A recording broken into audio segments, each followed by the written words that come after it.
my junior year when I first went to HBA. I think it was in our last day of revival. That guy was singing the Old Rugged Cross. The Holy Spirit came in and he said, "Hey, you come." So I accepted Christ, which was probably the biggest thing of my life forever. I think HBA is unique and special because of the people there.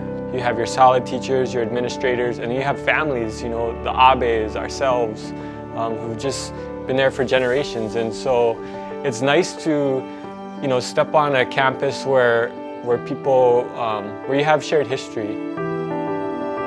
I had the privilege of getting to play football. I paddled. You danced in a play. I did. And I wasn't gonna.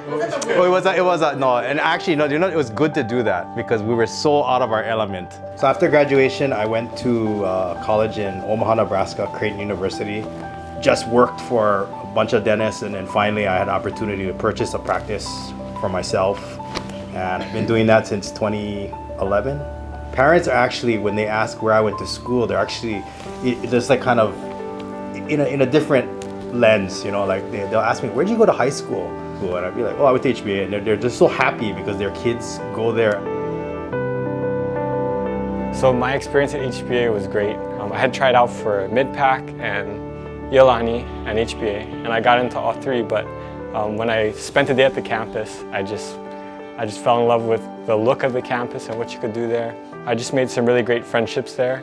I'm still friends with a lot of the same people I met in 7th and 8th grade. Yeah, we didn't know each other in high school. Like, as far as we know, our well, because he was on the honors track, and I was in the regular track.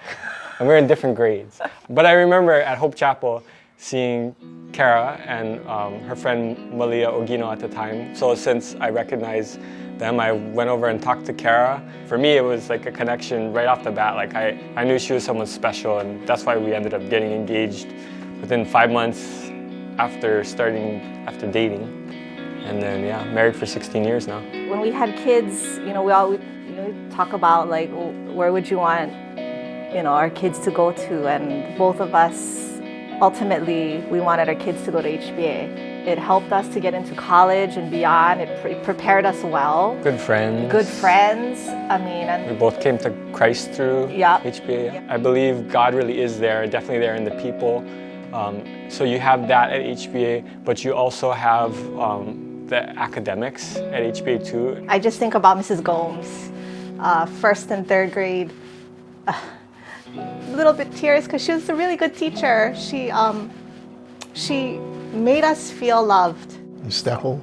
Oh, Miss Stackel, yeah. She led so many of us to God. Like, she said the prayer with so many of my classmates. And you know, Mr. Ham, he was the athletic director when we were in the gym and stuff for basketball. He's always, you know, making sure we're following all the rules. And you had to make sure you're on your best behavior, but he always had our best interests at heart.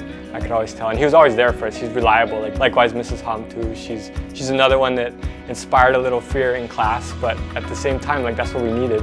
You know, we needed people to keep us straight.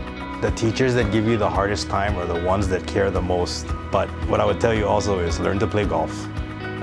Learn to play golf. Mr. Ham told me how many times, never listen, regret it. Being a legacy family, it's really important because, you know, we talked about earlier, like, they trusted HBA with us, and they basically put out their hands and, God, these are our kids, do with them what you like. And so when we, you know, brought our kids onto campus, it was like home. We knew people knew us. It felt like home. You can do well any place, but for me and my family, I choose to consider myself fortunate that, you know, we have a legacy family.